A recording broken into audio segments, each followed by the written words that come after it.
being like Ahriman, who will incarnate in the West in time to come, prepares for this incarnation in advance. With a view to his incarnation on the earth, Ahriman guides certain forces in evolution in such a way that they may be of the greatest possible advantage to him. And evil would result were men to live on in a state of drowsy unawareness, unable to recognize certain phenomena in life as preparations for Ahriman's incarnation in the flesh. The right stand can be taken only by recognizing in one or another series of events the preparation that is being made by Ahriman for his earthly existence. And the time has now come for individual men to know which tendencies and events around them are machinations of Ahriman, helping him to prepare for his approaching incarnation. It would undoubtedly be of the greatest benefit to Ahriman if he could succeed in preventing the vast majority of men from perceiving what would make for their true well-being. If the vast majority of men would regard these preparations for the Ahriman incarnation as progressive and good for evolution. If Ahriman were able to slink into a humanity unaware of his coming, that would gladden him most of all. It is for this reason that the occurrences and trends in which Ahriman is working for his future incarnation must be brought to light. One of the developments in which Ahriman's impulse is clearly evident is the spread of the belief that the mechanistic, mathematical conceptions inaugurated by Galileo, Copernicus, and others explain what is happening in the cosmos. That is why anthroposophical spiritual science lays such stress upon the fact that spirit and soul must be discerned in the cosmos, not merely the mathematical mechanistic laws put forward by Galileo and Copernicus, as if the cosmos were some huge machine. It would augur success for Ahriman's temptings if men were to persist in merely calculating the revolutions of the heavenly bodies, in studying astrophysics for the sole purpose of ascertaining the material composition of the planets, an achievement of which the modern world is so proud. But woe betide if this Copernicanism is not confronted by the knowledge that the cosmos is permeated by soul and spirit. It is this knowledge that Ahriman, in preparing his earthly incarnation, wants to withhold from men. He would like to keep them so obtuse that they can grasp only the mathematical aspect of astronomy. Therefore, he tempts many men to carry into effect their repugnance to knowledge concerning soul and spirit in the cosmos. That is only one of the forces of corruption poured by Ahriman into the souls of men. Another means of temptation connected with his incarnation. He also works in cooperation with the Luciferian forces. Another of his endeavors is to preserve the already widespread attitude that for the public welfare it is sufficient if the economic and material needs of men are provided for.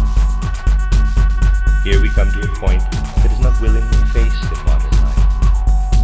Official science nowadays contributes nothing to real knowledge of the soul and spirit, for the methods adopted in the orthodox sciences are of value only for apprehending external nature, including the external constitution of man. Just think with what contempt the average citizen today regards anything that seems to him idealistic, anything that seems to be a path leading in any way to the spiritual. At heart, he is always asking, what is the good of it? How will it help me to acquire this world's goods? He sends his sons to a public school, having perhaps been to one himself. He sends them on to a university or institute of advanced studies. But all this is done merely in order to provide the foundations for a career. In other words,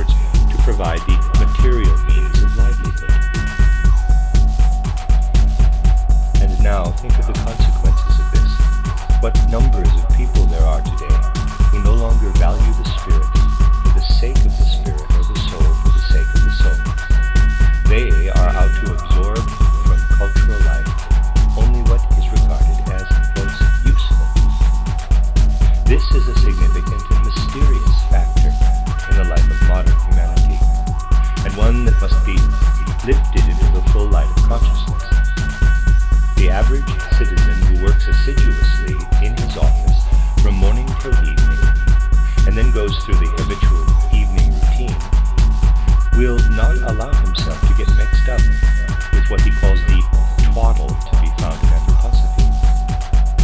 It seems to him entirely redundant, for he thinks that is something one cannot eat. It finally comes to this. Although people will not admit it, that in ordinary life, nothing in the way of knowledge is considered really useful unless it helps to put food in the mind. In this connection, men of today have succumbed to a strange fallacy. They do not believe that the spirit can be eaten, and yet the very ones who say this do eat the spirit, although they may refuse to accept anything spiritual. Nevertheless, with every morsel that passes through the mouth into the stomach, they are devouring the spiritual, but dispatching it along a path other than the path which leads to the real well-being of mankind. I believe that many Europeans think it is to the credit of their civilization to be able to say, "We are not cannibals." But these Europeans and their American affinities are nonetheless devourers of soul and spirit. The soulless devouring of material food leads to the sidetracking of the spirit. It is difficult to say these things today, for in the light of such knowledge, just think what would have to be said of a large section of modern culture. To keep men in the state of being devourers of the soul and spirit is one of Ahriman's impulses in preparation for his incarnation. To the extent to which men can be roused into conducting their affairs not for material ends alone, and into regarding a free and independent spiritual life equally with economic life as an integral part of the social organism, to that same extent Ahriman's incarnation will be awaited with an attitude worthy of humanity. Another tendency in modern life of benefit to Ahriman in preparing his incarnation is all that is so clearly in evidence in nationalism. Whatever can separate men into groups, whatever can alienate them from mutual understanding the whole world over and drive wedges between them, strengthens Ahriman's impulse. In reality, we should recognize the voice of Ahriman in what is so often proclaimed nowadays as a new ideal, quote, freedom of the peoples, even the smallest, close quote, and so forth. But blood relationship has ceased to be the decisive factor. And if this outworn notion persists, we shall be playing straight into the hands of Ahriman. His interests are promoted too by the fact that men are taken up with the most divergent shades of party opinions, of which the one can be justified as easily as the other. A socialist party program and an anti-socialist program can be supported by arguments of equal validity. And if men fail to realize that this kind of, in quotes, proof lies so utterly on the surface that the no and the yes can both be justified with our modern intelligence, useful as it is for natural science but not for a different kind of knowledge. If men do not realize that this intelligence lies entirely on the surface, in spite of serving economic life so effectively, they will continue to apply it to social life and spiritual life irrespectively. One group will prove one thing, another its exact opposite, and as both proofs can be shown to be equally logical, hatred and bitterness, of which there is more than enough in the world, will be intensified. These trends too are exploited by Ahriman in preparation for his earthly incarnation. Again, what will be of particular advantage to him is the short-sighted, narrow conception of the gospel that is so prevalent today. You know how necessary it has become in our time to deepen understanding of the Gospels through spiritual science. But you also know how widespread is the notion that this is not fitting, that it is reprehensible to bring any real knowledge of the Spirit or of the cosmos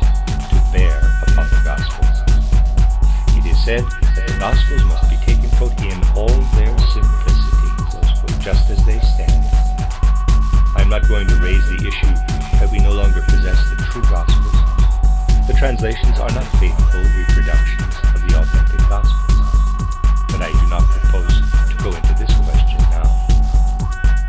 I shall merely put before you the deeper fact, namely that no true understanding of Christ can be reached by the simple, easy-going perusal of the Gospels, beloved by most religious denominations and sects today.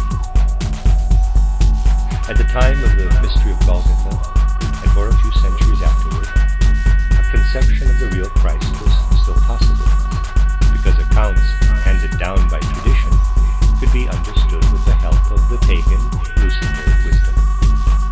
This wisdom has now disappeared, and what sects and denominations find in the Gospels does not lead men to the real Christ, for whom we seek through spiritual science, but to an illusory picture, at most to a sublimated hallucination of Christ. The Gospels cannot lead to the real Christ unless they are illumined by spiritual science.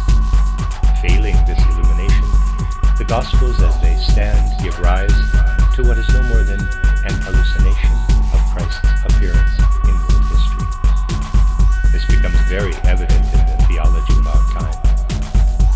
Why does modern theology so love to speak of these, in quotes, simple man of Nazareth, and to identify the Christ with Jesus of Nazareth, whom it regards as a man only a little more exalted than other great figures in history? It is because the possibility of finding the real Christ has been lost, and because what men glean from the Gospels leads to an hallucination, to a kind of illusion. An illusory conception of Christ is all that can be gleaned through the way in which the Gospels are read today, not the reality of Christ. In a certain sense, this has actually dawned on the theologians, and many of them are now describing Paul's experience on the way to Damascus as a, quote, vision. They have come to the point of realizing that their way of studying the Gospels can lead only to a vision, to an hallucination. I am not saying that this vision is false or untrue, but that it is merely an inner experience, unconnected with the reality of the Christ being. I do not use the word illusion with the side implication of falsity, but I wish only to stress that the Christ being is here a subjective, inner experience of the same character as the hallucination. If men could be brought to a standstill at this point, not pressing on to the real Christ, but contenting themselves with that hallucination of Christ, Ahriman's aims would be immeasurably furthered. The influence of the Gospels also leads to hallucinations when one Gospel alone is taken as the basis of belief. Truth to tell, this principle has been forestalled by the fact that we have been given 4 Gospels, representing 4 different aspects. And it does not do to take each single Gospel word for word on its own, when outwardly there are obvious contradictions. To take one single Gospel word for word and disregard the other 3 is actually dangerous. What you find in sects whose adherents swear by the literal content of the Gospel of St. Luke alone or that of St. John alone is an illusory conception arising from a certain dimming of consciousness. With the dimming of consciousness that inevitably occurs when the deeper content of the Gospels is not revealed, men would fall wholly into Ahriman's service, helping in a most effective way to prepare for his incarnation, and adopting toward him the very attitude he desires. And now another uncomfortable truth for mankind today. Living in the arms of their denominations, people say, we do not need anthroposophy or anything of